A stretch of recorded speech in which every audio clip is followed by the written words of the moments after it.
Dans cette vidéo, je vais tenter d'aider 3 familles avec leur chien. L'un est devenu agressif, l'autre complètement craintif et le troisième ne sait pas du tout gérer ses émotions. Je vais décrypter et expliquer mon approche afin d'éviter que les situations s'aggravent. Pour que tu comprennes mon approche en tant qu'éducateur canin, la première phase de mon travail est de comprendre la situation. De comprendre le chien, de comprendre le contexte, de comprendre également le ou les problèmes en discutant avec elle. Alors, découvrons leur histoire. On l'a récupéré il y a 3 ans, il avait déjà 2 ans. C'est une famille qui voulait, en fait, il était prédestiné à l'euthanasie.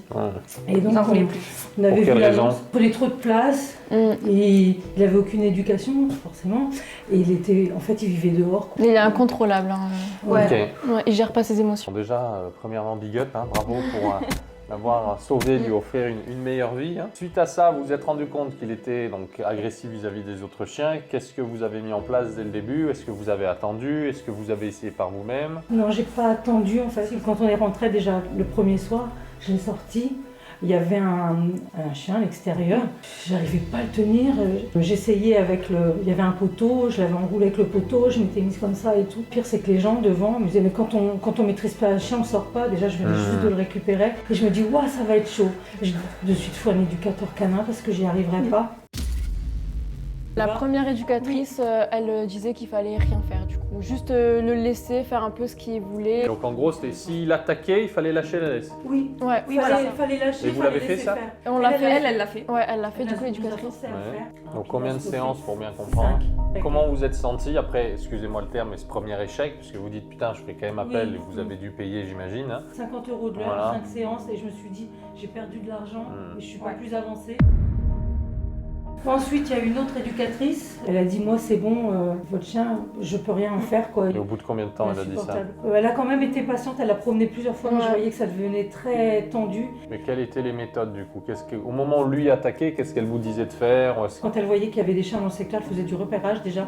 Elle venait très tôt avant que les autres chiens se baladent. Donc elle n'a pas croisé de chien quoi. Donc elle évitait les chiens. Elle évitait les chiens. Alors que votre problème c'est les chiens. Ouais. Ben voilà. Okay. Donc ça, combien de séances avec cette personne? Elle est restée un moment, elle est bien restée 1 an quand même. Ouf, combien ça vous a coûté? Au niveau du prix, c'était 20 € la balade.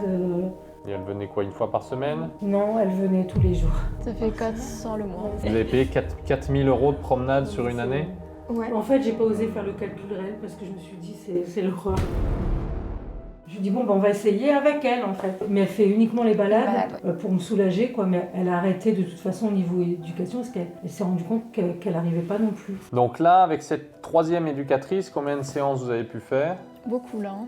Ouais, j'en ai à peu près pour entre 200 et 300 € par mois pour les balades. Voilà, moi, comme j'aime dire, je sais jamais ce qui va marcher du moment que j'ai pas le chien entre les mains et que je le vois. Donc moi, je suis comme un serrurier qui crochette une serrure en fait. À partir du moment où je vais vous voir, je vais pouvoir le prendre en laisse, je vais faire des choses et voir ce qui va fonctionner sur lui. Et à partir de là, on va construire, on va avancer. Déjà, merci de vous confier. C'est très important pour moi de savoir par quoi est-ce que vous êtes passé. Et encore bravo parce que voilà, vous avez fait appel à 3 professionnels.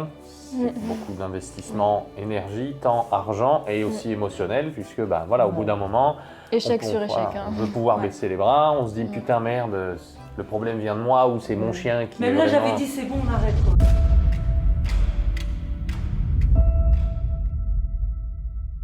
Bon, vous l'avez entendu, près de 2 ans de séances avec différents éducateurs et des milliers d'euros jetés par la fenêtre. L'enjeu est important et elles ont vraiment besoin de solutions pour retrouver l'espoir. La prochaine phase de mon travail est l'observation, où j'ai besoin de voir comment le chien réagit en conditions réelles, mais surtout comment Adeline et ses filles réagissent aussi. Cela va me permettre de récolter un maximum d'informations pour comprendre et voir ce qu'elles font bien, mais aussi et surtout ce qu'elles font mal.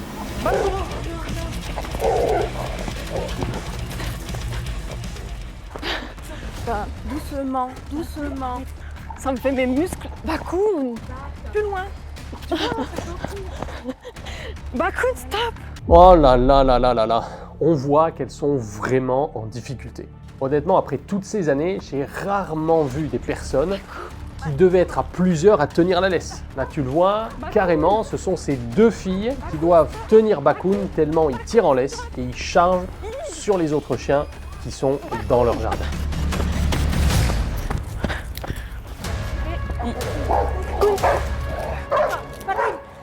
c'est vraiment malheureux, mais c'est pas étonnant que Adeline a fait appel à des éducateurs canins juste pour promener son chien. Petite parenthèse, il faut savoir que malheureusement, Adeline a des problèmes de santé. Alors, ne la jugez pas, elle fait de son mieux pour apporter un minimum de dépenses à son chien. Bon, on voit bien que c'est un peu le bordel, mais maintenant, je veux voir concrètement ce qu'elles font au moment où Bakun réagit pour voir si elles ont des méthodes qui fonctionnent ou si les anciens éducateurs leur ont apporté des solutions concrètes. Ok, donc là, typiquement, vous faites quoi dans ces situations? Qu'est-ce qu'on vous a appris? Qu'est-ce que des éducateurs vous ont dit? Il fallait fuir.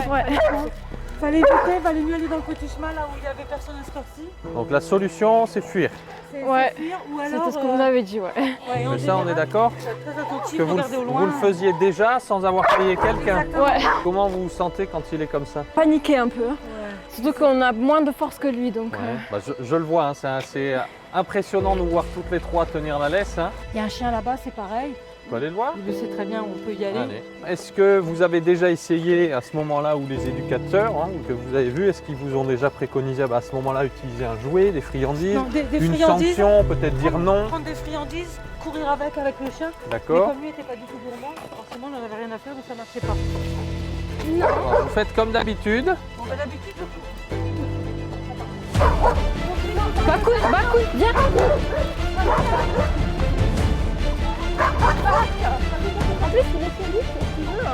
Bon, clairement, elles sont vraiment en difficulté et désespérées, mais le pire dans tout ça, eh bien, c'est qu'elles n'ont aucune solution. Après des années de séances avec des éducateurs canins et des milliers d'euros jetés par la fenêtre et investis, elles ne savent littéralement rien faire. Est-ce que c'est de leur faute? Est-ce que c'est la faute des anciens éducateurs? Moi, je m'en fous, puisque mon rôle, c'est de tenter de trouver quelque chose qui marche pour leur permettre de retrouver l'espoir.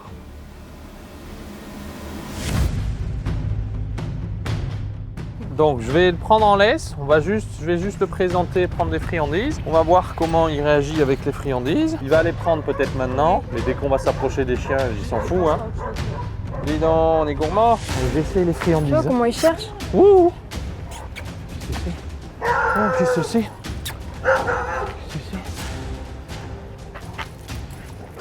Voilà, j'essaye directement les friandises. On voit qu'il s'en fout royalement. Bon, détourner son attention avec les friandises, ça ne sert à rien et ça ne fonctionne pas sur Bakun. Là, tu peux très bien dire, oui, mais les chiens sont derrière les clôtures. En tant qu'éducateur canin, je ne suis pas un magicien. C'est-à-dire que je ne fais pas apparaître des chiens à la demande dans la rue, puisque je vais au domicile de mes clients et ensuite, on va, dans leur environnement de vie, tenter de croiser des chiens.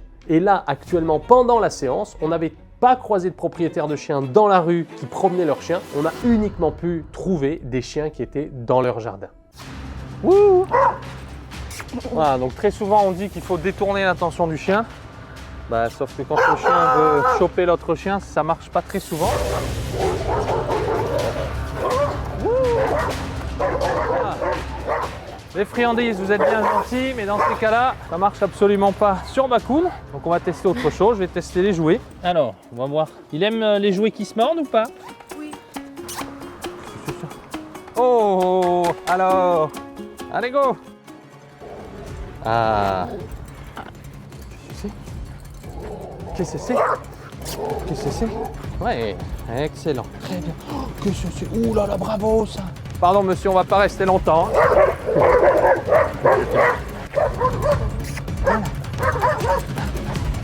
Là, j'ai un problème. Aucune des approches en renforcement positif ne fonctionne. Ni les friandises, ni s'éloigner, ni détourner l'attention, ni les jouets. Sauf que ça fait déjà 2 ans. Et quoi? 7000 € investis où on essaye de laisser le chien dans leur zone verte. Moi, je suis là pour m'adapter sur chaque chien. Et c'est pourquoi j'applique une méthode semi-positive où quand le renforcement positif ne fonctionne pas, on met les interdictions en place. Allez, je vais tester une autre chose. Alors pour ceux qui aiment le comportement et les études scientifiques, je vais prendre 1 minute de théorie pour t'expliquer ce que je fais.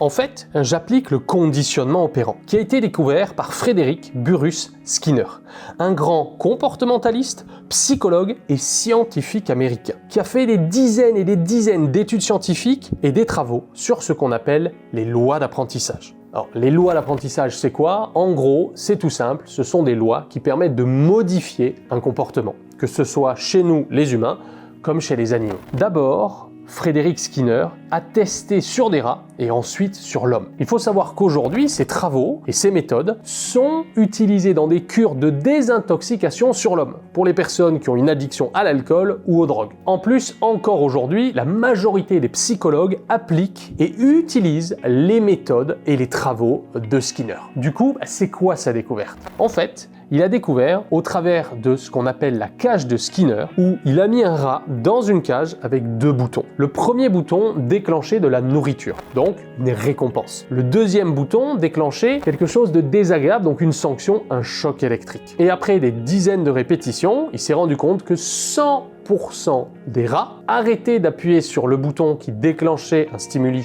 désagréable, et à l'inverse, tous les rats continuaient d'appuyer sur un stimuli qui déclenchait quelque chose d'agréable. Alors, je t'arrête tout de suite. Non, je ne vais pas utiliser un choc électrique sur Bakun ni sur les chiens. D'ailleurs, je suis absolument contre ces méthodes où ils utilisent des méthodes coercitives trop violentes. Par contre, on peut utiliser des stimuli désagréables plus doux, comme dire non à son chien, utiliser un pet corrector, c'est de l'air, une canette qui fait du bruit ou un léger à-coup, ce qu'on appelle la saccade. Bref, tu préfères quoi? Ne pas apporter de solution à une famille parce que tu refuses d'interdire quelque chose et donc de proposer un stimuli désagréable. Et c'est d'ailleurs à cause de ces interdits que les refuges sont pleins à craquer. D'ailleurs, c'est pas moi qui dis ça. Je suis allé interviewer un éducateur qui travaille depuis des années dans une énorme SPA pour bien comprendre quelle était l'origine de la majorité des abandons.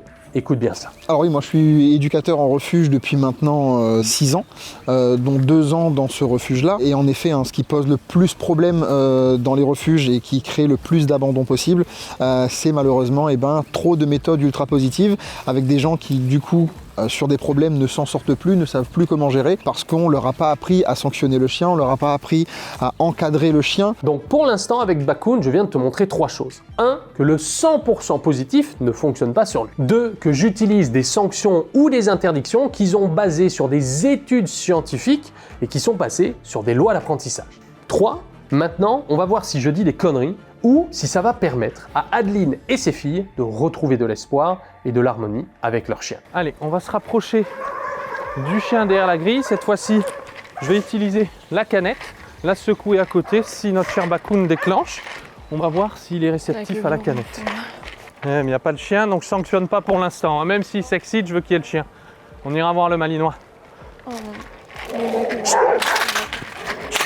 Oh, qu'est-ce qui s'est passé? Oh là là, mon nounours! Oh, qu'est-ce qui s'est passé? Ok, j'y retourne. Excellent. Ici. Oh, qu'est-ce qui s'est passé, mon nounours? Oh là là, qu'est-ce qui s'est passé? Non. Ici. Excellent, il s'arrête, c'est déjà mieux. Alors, bluffant, pas vrai? Cela faisait 2 ans que Bakun n'avait jamais arrêté d'agresser devant des chiens. Et là, avec 2 petits coups de canette, il s'arrête. Mais pourquoi ça fonctionne aussi efficacement? Premièrement, mettons les choses dans son contexte. Cette méthode ou exercice a fonctionné sur Bakun. Comme je l'ai dit en début de vidéo, ma plus grande difficulté, c'est que chaque chien est différent. Ça veut dire que cette même méthode, elle fonctionne sur Bakun, mais ça ne veut pas dire qu'elle va fonctionner sur le prochain chien ou sur le tien. En fait, j'ai simplement associé le comportement d'agresser de Bakun à quelque chose de désagréable. C'est exactement comme toi, si tu touches un plat chaud dans un four, ce sera désagréable et tu auras tendance à arrêter. En réalité, je ne sanctionne pas Bakun lui-même. D'ailleurs, j'ai rien contre lui, c'est même tout l'inverse. Moi, je l'aime et je veux le meilleur pour lui, qu'il puisse retrouver une vie normale avec sa famille. Ce qui est génial, c'est qu'au moment où j'utilise la sanction et qu'il s'arrête, qu'est-ce que je fais derrière? Je récompense immédiatement. Je récompense le fait qu'il arrête. Donc je suis à 100% dans le conditionnement opérant de Skinner. C'est-à-dire que j'associe le comportement d'agresser à quelque chose de désagréable et à l'inverse, j'associe le comportement de ne pas agresser à quelque chose d'agréable. Exactement comme le rat avec les 2 boutons. Au bout d'un moment, le chien va devenir acteur de l'apprentissage et il va choisir. Est-ce que je décide d'agresser, donc c'est désagréable pour moi parce qu'il y a du bruit et ça me surprend? Et à l'inverse, Bakun réalise que quand il n'agresse pas, il est récompensé. Et donc il aura tendance à continuer ce comportement. Allez, là c'est facile, ça a fonctionné sur le premier chien, sur ce border collie. Mais est-ce que ça va marcher avec d'autres? On va le découvrir. Allez, deuxième tentative, on va voir un deuxième chien avec la canette et Bakun. Là, il est déjà en train de fixer. On attend.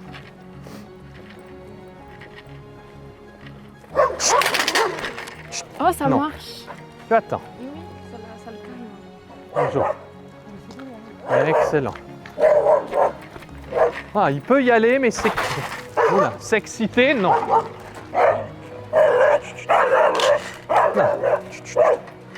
Très bien. Très bien.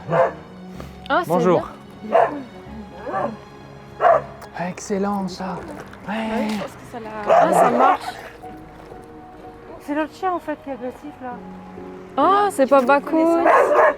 Ah, donc moi j'ai ma main sur la canette, je suis prêt à sanctionner. Oh, c'est très bien Bakoun, oh là là. Super. Voilà. Et là ce qui se passe, c'est qu'il renifle. Il commence à communiquer et plus, ah j'attaque bêtement. Il réfléchit, voilà, là il change d'attitude, la gueule est ouverte, il respire. Oh, c'est très bien ça mon grand, ouais. Allez.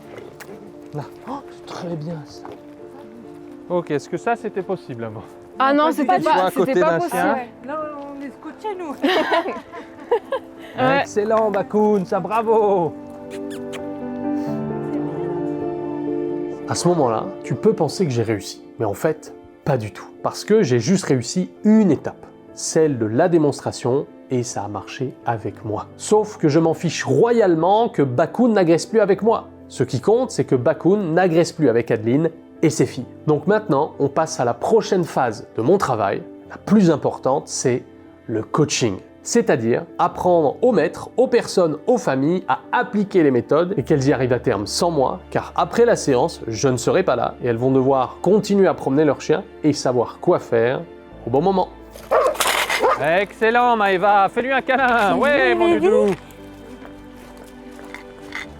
Viens, Bakoun. Excellent, caresse quand C'est il dit bien, rien, ça Bakoun. super. Viens, Bak. Viens, Bak. Oui, mon cœur. Oui, mon bébé. Attention à la laisse. Ah, c'est cool. Comment tu te sens?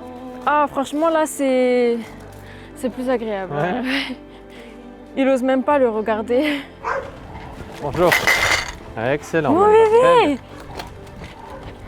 Tirer oui, attaquer non. Bonjour monsieur. Bonjour. Reste à distance. Voilà, il dit rien. Attends, vas-y, maintenant. Voilà. Ok, bonjour. Merci. Bon, est-ce que c'était possible qu'il soit comme ça? Non. Non, pas du tout. Ah ouais, là, il l'aurait attaqué. Mais je pense que ça marche vraiment ça. C'est là que je me rappelle pourquoi j'aime mon métier. Changer la vie des familles, leur quotidien, leur permettre de retrouver l'espoir alors qu'ils pensaient que tout était perdu. De voir les sourires, parfois les larmes et la complicité reboostée. Excellent. Ah, c'est Donc bien, là, Bakoun. Aline, tu vas une étape plus C'est loin. Si monsieur est d'accord, tu peux caresser son chien. Allez-y, J'ai fait attention en plus. Non, non, la mienne ne fera absolument rien. Voilà, comme ça, tu montres aussi à Bakoun que le chien en face n'a pas peur. Excellent. C'est bien, Bakoun. C'est bien. Oh, super.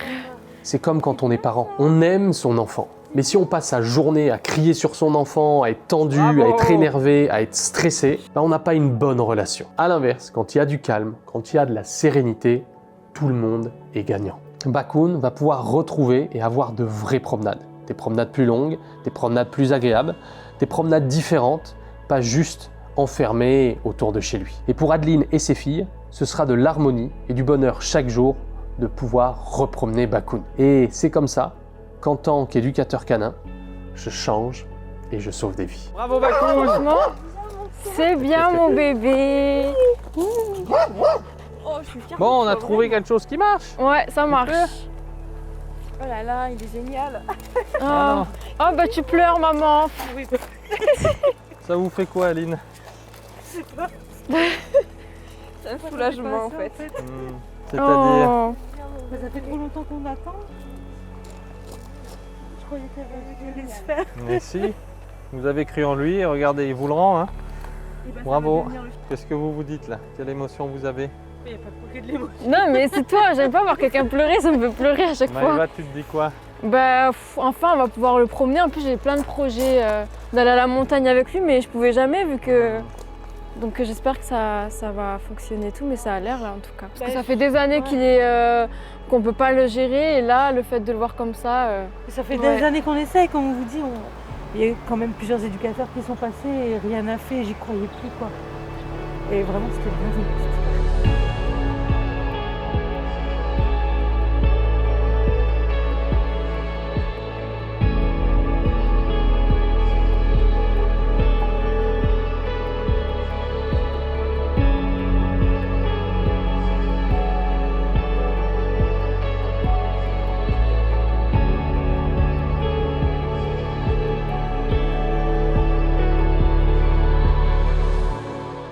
Mais attention, ne t'emballe pas car la vidéo est loin d'être terminée et ma journée aussi. Là, j'ai réussi sur ce premier chien. Mais le prochain chien, c'est totalement différent. En réalité, le problème qu'il a, ça n'a rien à voir. Du coup, je vais devoir changer radicalement d'approche et tu vas même voir que je vais avancer à pas d'escargot et même souvent reculer pour progresser. Bref, ça va être un peu plus compliqué.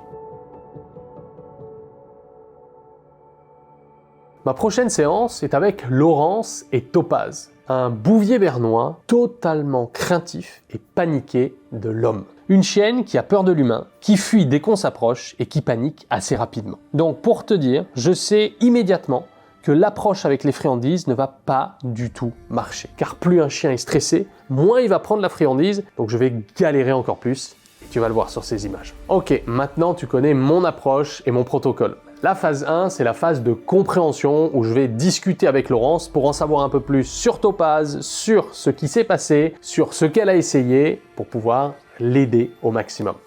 Alors elle montre pas l'agressivité, en général elle s'éloigne, elle va plus loin et elle est plutôt pétocharde. Et quand elle connaît, elle s'en fout, elle laisse les gens qu'elle connaît habituellement monter. Mais voilà. Donc je me posais quand même des questions, comment faire pour qu'elle le vive bien, quoi, parce que ça reste embêtant. Et ça peut durer combien de temps? Ouais, 5-10 minutes le temps que... Mais elle va pas venir se faire caresser, si on va vers elle, elle va reculer, quoi. Bon, pendant que je discute avec Laurence, on peut voir clairement que Topaz n'a pas du tout confiance et qu'elle est vraiment stressée. Elle aboie, elle recule, elle reste à distance, mais détail important, elle reste face à moi. C'est-à-dire qu'elle est hyper vigilante du danger. En fonction du comportement et des réactions du chien, je peux déterminer la gravité de la crainte. Là, pour Topaz, je dirais un bon 8 sur 10. Ça m'est déjà arrivé que dès que le chien me voit, il fuit littéralement à l'autre bout de la pièce ou à l'autre bout du jardin pour aller se prostrer dans un angle et ne pas du tout en sortir. Là, je sais que j'ai un cas 10 sur 10. A l'inverse, j'ai déjà eu des cas où le chien est craintif et il va commencer à m'approcher vers l'arrière, commencer à vouloir me renifler. Là, on serait plutôt aux alentours des 4 ou 5 sur 10. Pour que tu comprennes mon travail en tant qu'éducateur canin, et si toi aussi un jour tu aimerais devenir éducateur canin et faire ce que je fais, il faut comprendre notamment avec la crainte, plus la crainte est importante, plus ça va prendre du temps à la résoudre. Ça va dépendre de l'implication de la part des maîtres pour voir des changements. Allez, on va rentrer dans la maison si c'est ok pour toi. Ah oui. Vas-y, on te suit, je veux voir un peu comment elle réagit. Donc ça c'est la pièce de vie, là c'est la pièce des enfants. Ouais, là en fait elle se met là. Là elle fait sa sieste tout le temps. Et vraiment si elle a peur de vraiment quelqu'un, elle se met sur la deuxième marche ici parce qu'elle ne monte pas. Mais elle se met carrément quand elle a vraiment la trouille. Elle se met là sur et elle attend que ça passe. Et donc typiquement si on peut retourner dans le salon pour bien comprendre sur la pièce de vie, pardon Laurence. Mais si vous faites un apéro avec des copains, des amis, où il y a la famille et ainsi de suite, si elle est bien, elle est couchée là, avec nous, elle est tranquille, ou là, devant la porte. Et si elle a peur, elle s'en va vraiment plus loin. Ok, alors déjà, il y a un truc qui m'embête pour elle, pour l'aider. Plus on lui laisse l'option de fuir, plus elle va fuir et plus elle va partir loin. Donc là, vous avez une pièce de vie. Je ne sais pas si déjà, est-ce que cette porte, elle peut fermer? Non. Est-ce que tu pourrais mettre une barrière? Je pourrais mettre une barrière si besoin pour lui éviter de repartir. En fait, nous, ce qu'on veut, c'est apprendre au chien, il y a du stress. C'est pas parce qu'il y a du stress qu'il faut que tu partes loin, parce que c'est pas comme si ce stress, c'était pas un danger. Elle a associé ça à du danger, et on est d'accord que c'est pas dangereux. Il y a un inconnu qui vient là, tu bois le café avec un ami, c'est pas un danger pour elle. Mais elle a associé ça à du danger. Et moi, j'ai fait tout l'inverse, je lui ai laissé cette fuite possible en fait. Je lui ai laissé, tiens, va là-bas, tu vois, tu vas être tranquille et tu vas gérer ce stress comme ça. Comme là, quand elle est au jardin. quand on a un chien craintif, on fait tout pour pas faire peur au chien, et c'est légitime puisque toi tu veux pas qu'elle stresse, Ouais. mais le fait d'éviter ce qui lui fait peur, bah, on évite le problème, donc on le résoudra jamais en fait. Ok. Donc du coup, typiquement c'est bien qu'elle ait un panier là-bas, Ouais. mais il faudrait qu'elle ait aussi un panier ici, et que quand tu reçois du monde, on ferme là, on ferme là. Et comme ça, Elle est même si vraiment elle est juste là, la pièce, elle est avec le monde, Là, elle y rentre pas. ok. Donc ça c'est même ouvert ou quoi, elle sait qu'elle y rentre. Oh, il y a pas. même la forêt et tout, viens voir Théo, regardez ça. Je peux rentrer? Oui, tout à fait. Voilà, bienvenue dans un autre royaume, dans un autre type dressage d'éducation. aussi. Éducation Voilà. enfantine. Ok, maintenant je comprends un peu mieux, mais diagnostiquer sans observer ne sert à rien. Donc on passe à la phase 2, observation du chien et du maître. Montre-moi ce que tu fais habituellement. Topaz. Oh, on a une chienne qui n'est pas du tout sûre d'elle, hein, on le voit.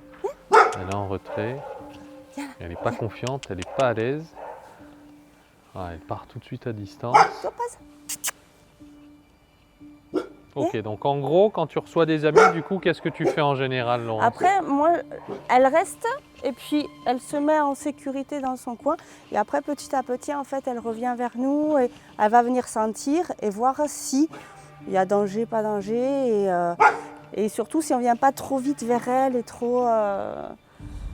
Ok, c'est plutôt elle qui se gère, du coup. Ouais. Ok, alors là, j'ai déjà pas mal d'informations. Comme beaucoup de personnes qui ont un chien craintif, eh bien, on laisse le chien se gérer et on laisse le chien fuir. Et c'est normal en tant qu'être humain, sauf que c'est une erreur énorme, puisqu'on apprend au chien à fuir et à ne jamais confronter sa peur. Perso, je te le dis tout de suite, je sais que cette séance va être compliquée et que je vais littéralement ramer.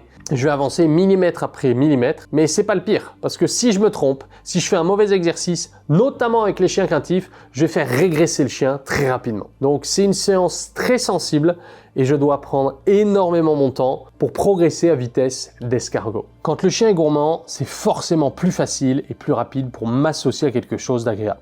Mais là, vu qu'elle est tellement stressée, elle ne prendra pas la nourriture. Donc, quoi faire dans cette situation? Pour pouvoir faire évoluer Topaz, ça va devoir passer par lui faire dépasser sa peur. Et prenons cet exemple. Si un enfant a peur de l'eau, mais qu'on ne l'amène jamais devant l'eau, une rivière, un lac ou à la mer ou une piscine, eh bien cet enfant va grandir, il deviendra un adulte et il va mourir, vers 85 ans, en ayant eu toujours peur de l'eau parce qu'on ne l'aura jamais confronté à sa peur. A l'inverse, si un parent le prend dans les bras ou le tient par la main, en le forçant un peu au début, et c'est par bienveillance qu'on fait ça, l'enfant va crier, va paniquer et il va réaliser que l'eau, c'est pas dangereux. Et à force de répétition, de patience et de douceur, l'enfant n'aura plus peur de l'eau. Et bien là, je vais devoir faire la même chose avec Topaz. Je vais devoir la confronter à sa peur et l'emmener dans une zone où elle va stresser et paniquer un peu pour qu'elle réalise qu'il n'y a pas de danger. Donc pour Topaz, je vais appliquer deux approches scientifiques des lois d'apprentissage. La première, c'est l'habituation, qui a été découverte par Richard Thompson et William Spencer. En gros, l'habituation, qu'est-ce que c'est? C'est répéter un stimuli déclencheur, d'accord? Donc quelque chose qui fait peur à un chien par exemple, encore et encore et encore et encore, jusqu'à ce que la réponse comportementale s'arrête. Je te montre un exemple.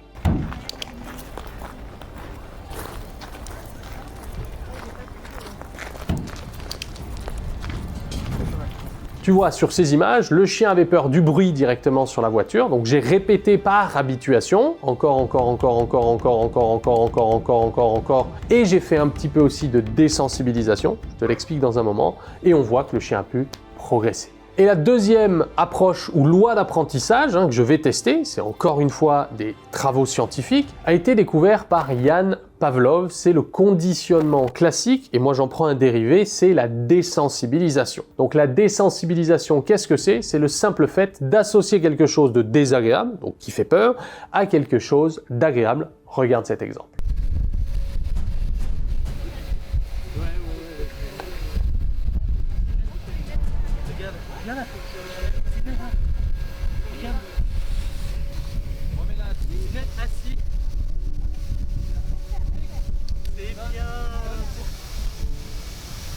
plutôt cool, pas vrai? Alors à ce moment-là, tu dois dire waouh, bah, ça fonctionne super rapidement, ça va être hyper facile. Ouais, sauf que tu l'as vu sur ces deux exemples, c'était des chiens gourmands. Là, avec Topaz, elle ne prend rien du tout, donc je vais pas pouvoir utiliser le clicker ou les friandises, je vais donc travailler différemment. Et avec Topaz, ça va être une toute autre histoire. Voilà, donc moi dans un premier temps, je veux pas m'occuper d'elle. Oh, c'est une garderie parfaite pour les enfants.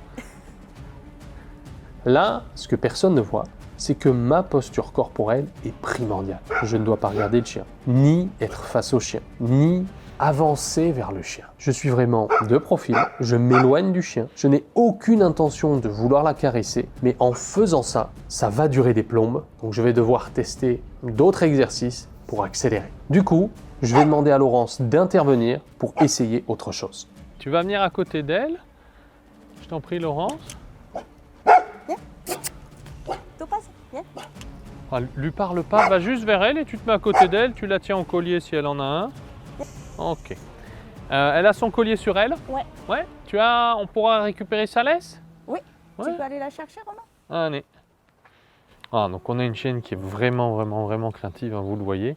Donc quand on a un chien craintif, c'est humain de vouloir tout faire pour pas stresser le chien et d'éviter tout ce qui fait stresser le chien. Mais d'un autre côté, on n'apprend jamais au chien à progresser. Donc là, on va faire des petits exercices simplement pour la muscler, pour lui montrer que je ne suis pas dangereux et pour l'aider à mieux vivre et à être un peu moins stressé. Ah, tu peux t'arrêter. Allez, tu vas tourner autour de moi, fais un petit cercle dans un sens ou dans l'autre.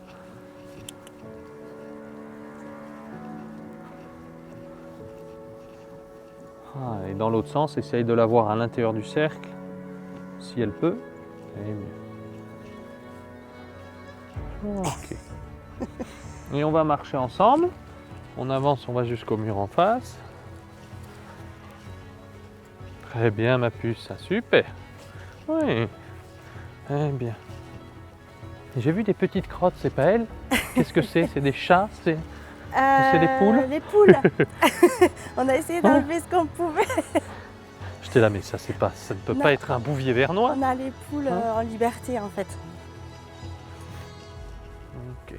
Ah, tu vois qu'on a une chienne qui est totalement différente si le danger arrive de face que si je suis à côté. Je suis à côté, elle permet quand même de se rapprocher, de me renifler. Bon, j'avance vraiment lentement, mais c'est exactement ce que les chiens craintifs ont besoin. Ils ont besoin de temps, ils ont besoin d'espace et ils ont besoin de longueur. Pour l'instant, l'évolution est pas ouf, mais j'apprends progressivement à Topaz que je ne suis pas un danger. Et en même temps, elle se muscle émotionnellement, car puisqu'elle ne peut pas fuir, elle apprend à prendre sur elle. À ce moment-là, je vais tenter un autre exercice, mais il peut tout foutre en l'air si je me foire.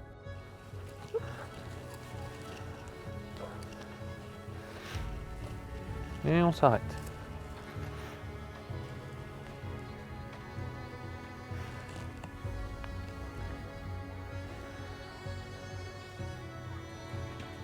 On repart. Très bien. Ce que je veux lui apprendre, c'est que la laisse va nous permettre de pouvoir travailler une chose, c'est qu'elle fuit pas loin, qu'elle fuit et qu'elle reste à côté. Parce que le problème, quand on a un chien trop en liberté, on lui apprend à fuir, à fuir, à fuir. Oui. Et moi, ce que je veux lui apprendre, c'est pas tu as peur, éloigne-toi de moi, c'est tu as peur, viens vers moi. Tu dois être son point de référence. Donc c'est pour ça que ces petits exercices en laisse, typiquement quand il y a un inconnu, je vais pouvoir travailler avec la laisse. Je mets la laisse et je vais pouvoir l'avoir à côté de moi. Et on va partir en marchant. Ah. Très bien. Et on s'arrête. Ok. Parle-lui sans la caresser, tu lui parles. Ça va ma puce? Tu sais pas où t'es, hein. Là j'ai trop peur. Ah, tu vois le fait qu'elle lève sa patte avant. Quand un chien est sur trois pattes, en fonction du contexte, ça veut dire que le chien ne sait plus quoi faire. Donc elle sait pas, est-ce que je dois fuir, est-ce que je dois rester, est-ce que c'est dangereux? Eh bien.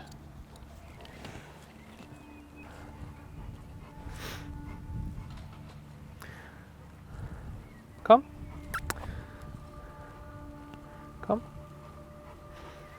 Voilà, typiquement, par définition, un chien craintif, ce qui lui fait peur, il ne veut pas le laisser s'approcher. Eh bien. Comme. Très bien. Pour l'instant, il n'y a pas d'agressivité associée, mais justement, j'avais peur que petit à petit, ça puisse, avec l'âge ou Excellent. quoi. Bah, c'est pour ça qu'il faut la confronter maintenant à un petit peu ce qui lui fait peur. Comme. Viens là, viens là. Viens là, il n'y a rien. Comme. Voilà.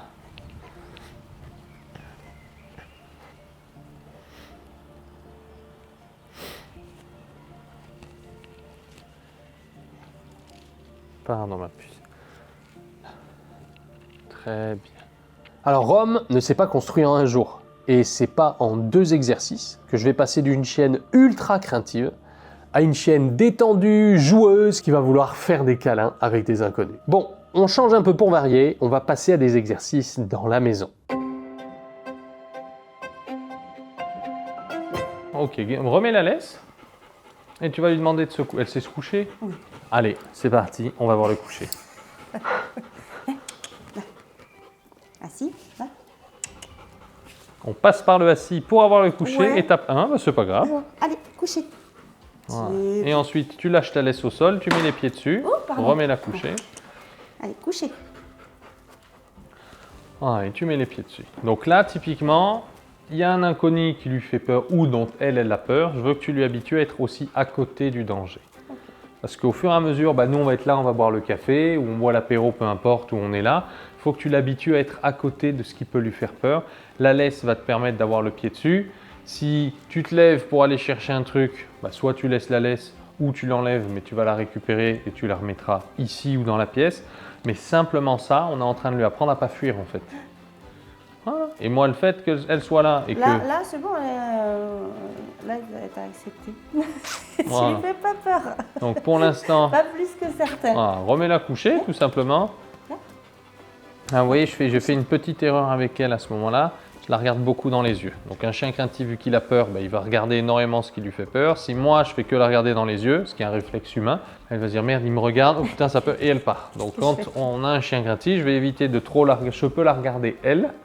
Donc demande à tes invités, regarde-la elle, ses pattes, sa tête, mais pas te fixer dans les yeux, puisqu'elle va prendre peur et elle va partir. Ok, tu bouges pas, je vais me lever.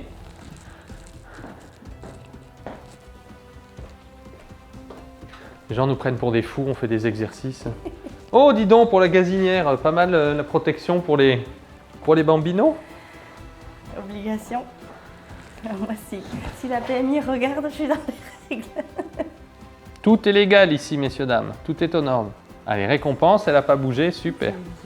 C'est vraiment là qu'on peut voir qu'elle évolue. Elle ne fuit pas, elle ne veut pas partir et elle a même la gueule ouverte. Alors oui, il y a un mélange de stress, mais ça montre aussi qu'elle est détendue, puisque plus un chien va être stressé, plus il va avoir tendance à fermer la gueule. Là, on peut voir qu'elle évacue de plus en plus et qu'elle reste à côté de sa maîtresse. Et souvenez-vous ce que j'ai dit en début de séance à Laurence, on veut lui apprendre à ne plus fuir pour qu'elle apprenne à avoir plus confiance aux personnes autour, aux faux dangers, et au final à réaliser qu'on n'est pas dangereux, qu'on n'est pas hostile.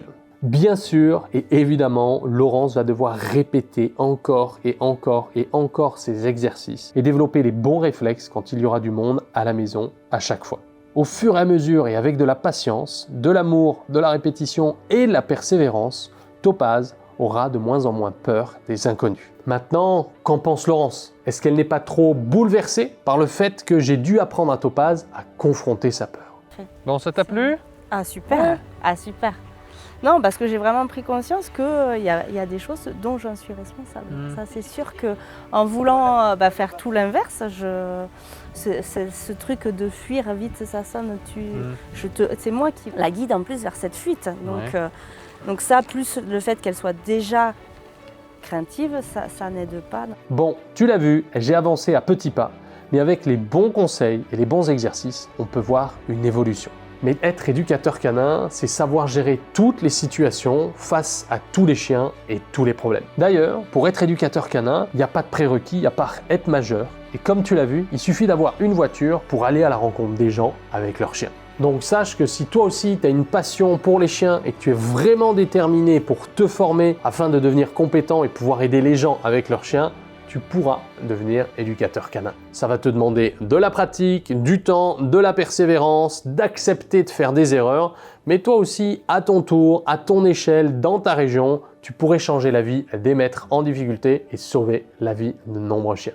Bon, la vidéo n'est pas terminée, il te manque la troisième famille et leur chien. Qui dit nouveau chien, dit nouveaux problèmes, nouvelles difficultés. Allez, c'est parti! Parfois, en tant qu'éducateur canin, tu vas gérer des problèmes plus graves, comme l'agressivité ou la crainte. Mais tu vas devoir aussi savoir gérer des petits soucis du quotidien qui sont peut-être plus légers, mais qui peuvent quand même pourrir la vie du quotidien des familles.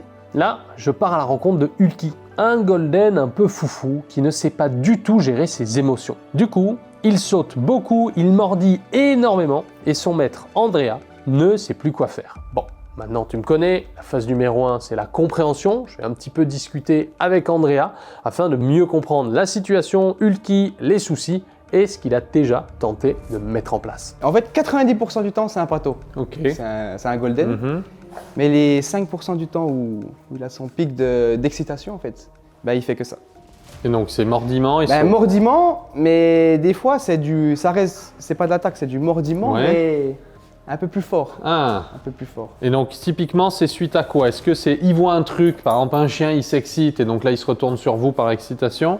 La première chose c'est quand il a, on va dire, il trouve quelque chose en balade. Un sachet plastique, il le prend 10 mètres, il le lâche. Hein. Mais des fois, s'il est un peu plus insistant, une bouteille en plastique, etc. Il se pose dans l'herbe comme un pâteau et il joue avec, etc. Et puis dès que je lui dis, hop, Hulky, on y retourne, je essaie de lui prendre ce qu'il a dans la gueule. Et puis là, je n'arrive pas à considérer ça comme une attaque, mais... Il veut pas te le rendre. Non, il veut pas le rendre. Ok, bon après, il n'a jamais eu d'accident. Non. Ok. Non. Oui, donc c'est juste... Et du coup, juste après ça, il a son pic. Et pendant 30 secondes, 1 minute, mais genre c'est intense. Moi ça va, mais ma compagne, je vous dis, elle s'est déjà fait arracher 2 blousons. Alors que 90% c'est c'est pâteau quoi. Voilà. Ok. Et ça, est-ce que ça se produit aussi à la maison? Non, ici non. C'est que en balade. Juste là, quand vous êtes arrivé, il a son petit pic d'excitation. Et puis, mais en balade, franchement...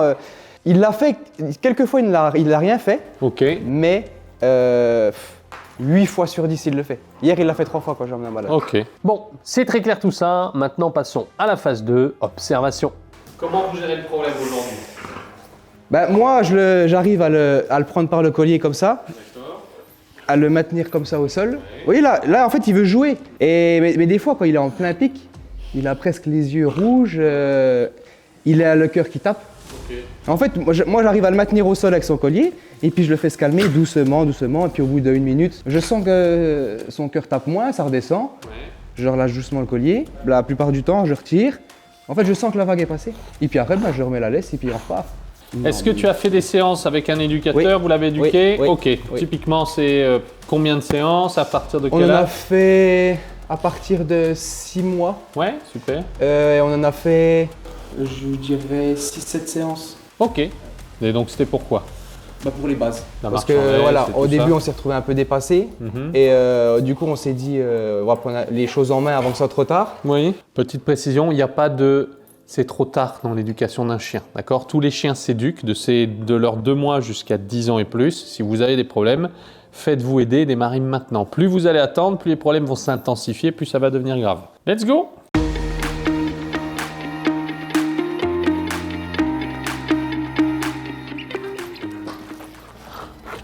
Stop. On y va. Voilà, là il est dans sa... Ça commence. Là. Ok, donc montre-moi comment tu fais quand tu veux qu'il s'arrête. Non, Hulky. Stop. Stop.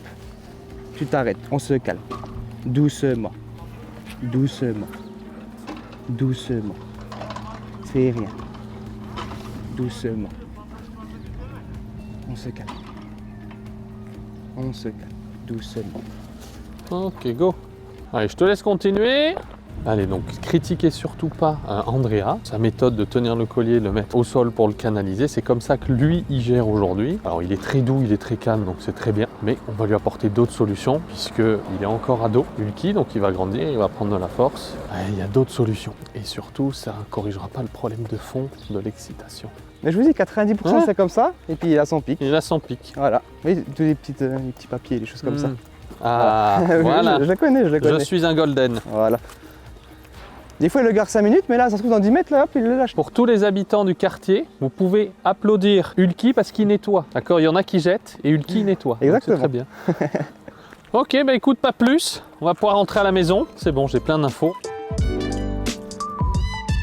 Allez, dans quelques instants, je vais vous révéler mon diagnostic et ce que je comprends. Mais surtout, je tenais à féliciter Andrea et Héloïse pour l'éducation avec l'éducateur de Ulki, puisqu'il est super posé, bon rappel, tire pas trop en laisse. Ils ont fait un super taf. L'objectif est d'avoir un bon chien de famille, un chien bien éduqué, sociable, que vous pouvez emmener partout. Et l'éducation, ça sert à ça. C'est pour avoir plus de bonheur, de liberté avec votre chien et que votre chien ne soit pas une source de contrainte, au final, une source de plaisir et de liberté. C'est quand même plutôt propre. Andrea et Héloïse ont plutôt fait du bon boulot. Mais d'où vient le problème alors? Pourquoi Ulki saute? Pourquoi mordille beaucoup? Et pourquoi il ne sait pas gérer ses émotions s'ils ont tout bien fait? Eh bien, parce qu'il manque un ingrédient manquant. Et cet ingrédient, personne n'en parle dans l'éducation canine. On va te parler de socialisation, d'ordre de base, d'assis couché, mais l'ingrédient manquant, c'est les dépenses physiques et mentales. En fait, notre cher Ulki, il saute énormément et il mordit beaucoup parce qu'il n'est pas assez dépensé. Hop, hop, hop, hop, Vincent, tu dis des conneries? Regarde, Andrea, tout à l'heure, il promenait son chien en longe, il lui fait des balades, il n'est pas attaché en laisse. Eh bien, c'est là où tu dois comprendre une chose. Alors, si seulement promener son chien 2 à 3 fois par jour et mettre une longe était suffisant, il n'y aurait pas de problème chez les chiens. Donc, le simple fait de promener 2 à 3 fois son chien par jour ou juste de lui mettre une longe, c'est pas suffisant.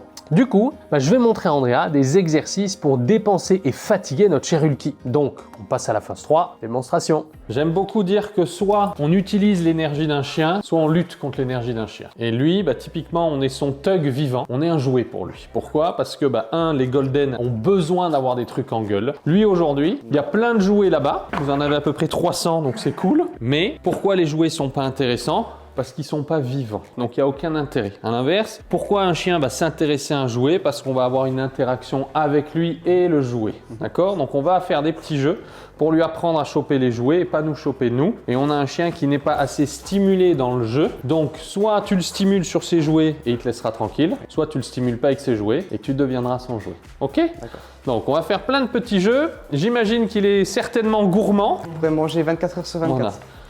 Voilà.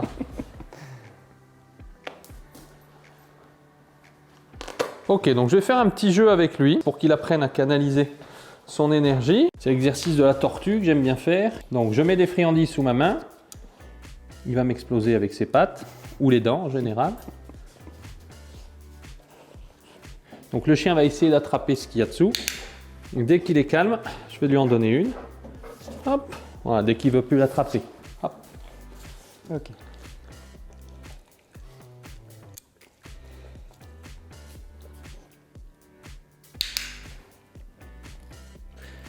Très bien. Voilà, dès qu'il s'éloigne, je commence à cliquer pour qu'il apprenne à attendre et à pas avoir ce qu'il veut immédiatement. Hop. Voilà, je vais commencer à ouvrir la main. C'est normal, hein, tous les chiens font ça.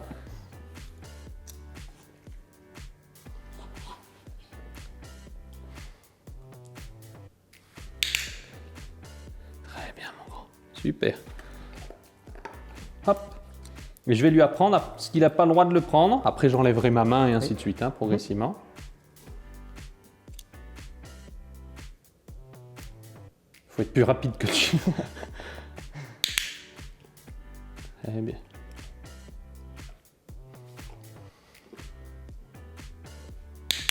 Excellent, il est prêt. Ah oui. Il va y aller. Excellent. Et donc là, on lui apprend quoi? À gérer ses émotions. Oui. Il veut un truc, donc lui, il s'excite, et là, on lui apprend calme-toi et concentre-toi. D'accord. Et ce que j'aime, c'est que je suis pas en train de lui dire non, pas en train de lui dire pas bouger. Oui. Là, c'est lui qui réfléchit. S'il y va, moi je le rends inaccessible. Oui. S'il y va pas, excellent. Ouais, très bien. Donc surtout quand on fait ces exercices, il n'y a pas de assis. Je dis rien. Je vais poser ma main au sol. Alors, ils arriveront à en attraper parfois, mais c'est pas bien grave.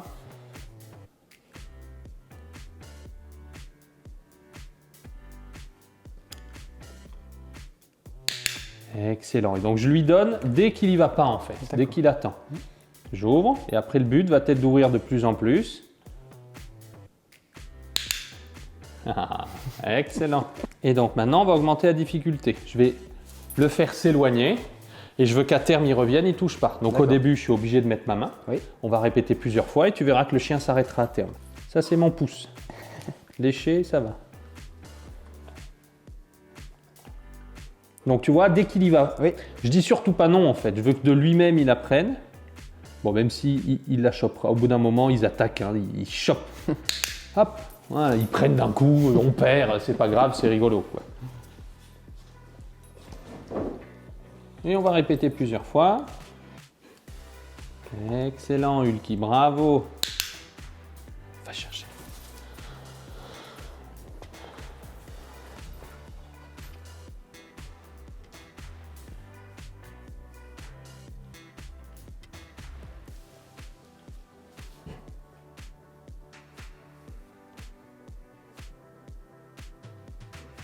Là, je le fais durer. Jusqu'à ce qu'il craque. Excellent. C'est bien, là. Superbe. Alors là, oui, c'est vrai qu'il a de la patience. Eh Il ouais. a de la patience. Au final, il en a. Oui, il a su se gérer. Ah ben en là, fait. tu l'as vu, hein, c'est cool. Mais du coup, peut-être un peu le jeu, parce que ça, c'est un peu... Ah bon, on utilisera le jeu après. Hop. Parce que ça, c'est du jeu. Ouais. Des moments qu'on met du mouvement Ouais. et que, voilà, là, ça devient fun. Je veux voir si de lui-même, il n'y va pas, en fait. Ça commence à rentrer. Excellent. Excellent. Ça commence à rentrer. Oui, oui, oui. Oui, oui, oui. En fait, lui doit deviner qu'est-ce que j'attends. Oui. C'est lui qui apprend. Yes. Et je dis rien.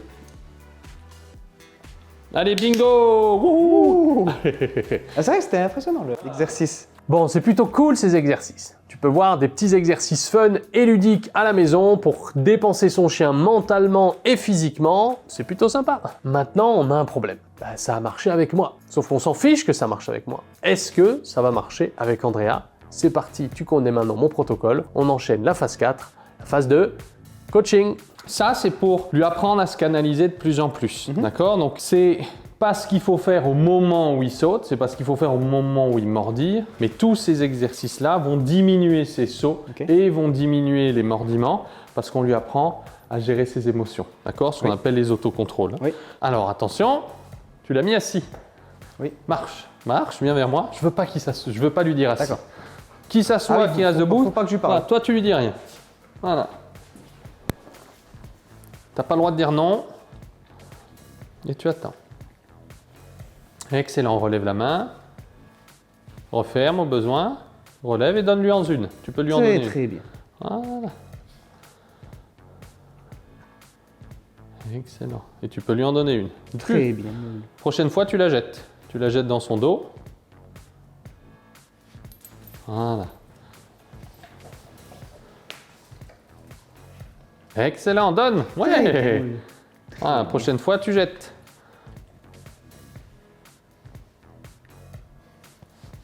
Très bien. Andrea est fourbe, il y va tout doucement en plus. Excellent. Allez, jette, superbe. Très bien, mon loulou. Voilà. Encore. Et tu vois que ça, il kiffe. Très bien. Ah. Tu vois que ça le stimule, hein? C'est très bien cet exercice. Franchement, c'est top. Ah, on lève la main et on va attendre. Le plus longtemps possible. Là, on va compter 30 secondes en même temps. Toi, la seule chose que tu as à faire, c'est y retourne. Hein? Oui. Allez, tu vas tenter. Lève-toi.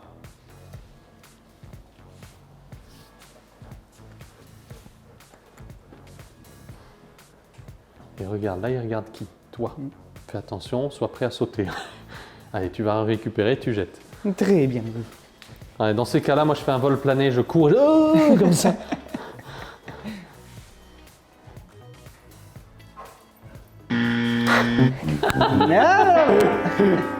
Et voilà. Voilà, ça fait partie du jeu, ça arrivera, on s'en fout.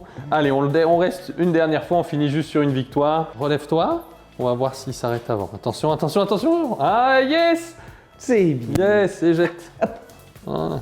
Ok, donc maintenant tu dois te poser une question, mais Vincent, est-ce que juste augmenter les dépenses ou plus fatiguer mon chien, est-ce que ça va résoudre tous les problèmes? Bah, la réponse est non, parce que tu dois connaître des personnes qui dépensent leur chien 2 à 3 heures par jour et pour autant leur chien continue d'avoir des problèmes. Du coup, bah, qu'est-ce qu'il faut faire en fait? Simplement, on va rajouter un cadre. On va mettre en place des interdictions et apprendre à notre cher Ulki ce qui est autorisé et ce qui est interdit. Je vais tester la petite canette au moment où on lui récupère le jouet. On l'a vu votre canette. Vous l'avez utilisé déjà avec lui? Non, non. Et c'est quand tu lui dis non que ça l'énerve. Non.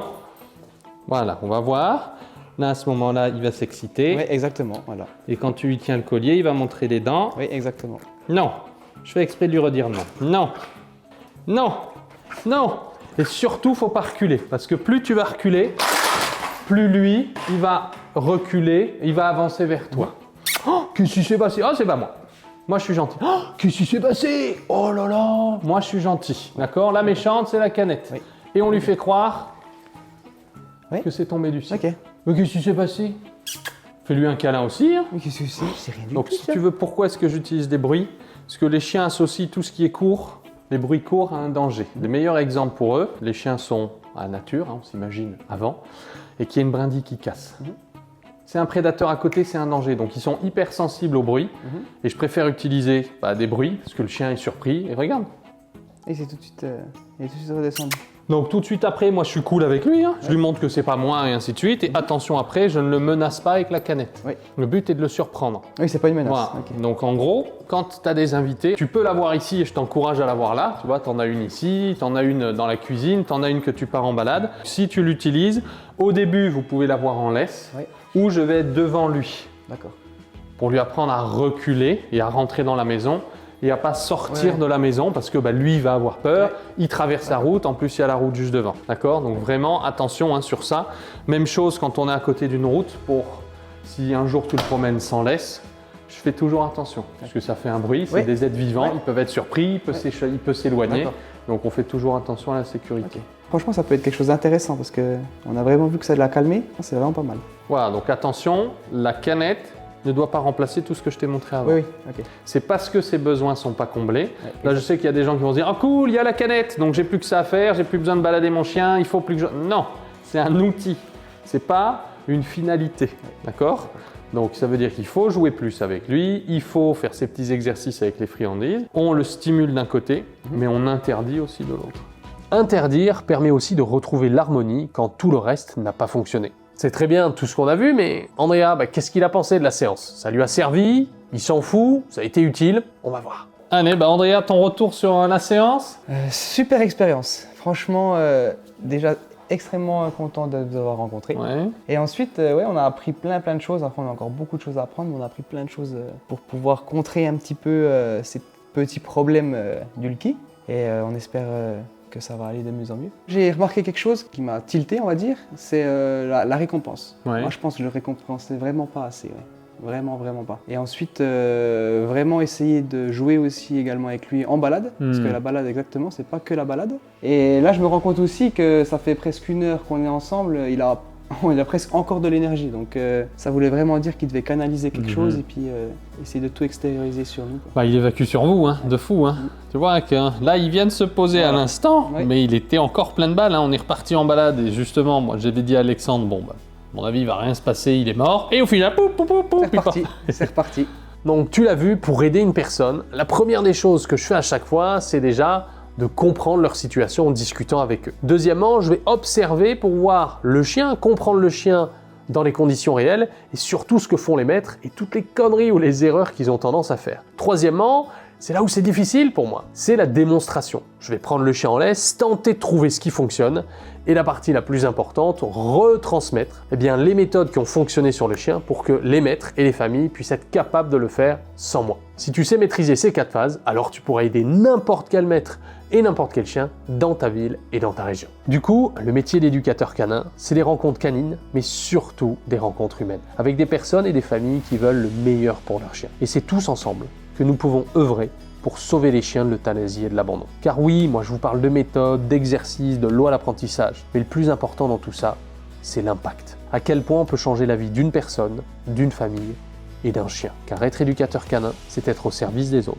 C'est d'abord être un vrai couteau suisse compétent, capable d'apporter des solutions dans toutes les situations, et ensuite savoir accompagner chaque maître pour les aider à progresser. D'ailleurs, si toi aussi tu aimerais faire comme moi et pouvoir aider des maîtres dans ta région, j'ai besoin de toi. Car moi, je suis qu'à Montpellier, et je ne peux aider que les gens autour de Montpellier ou ceux qui viennent dans mon centre canin.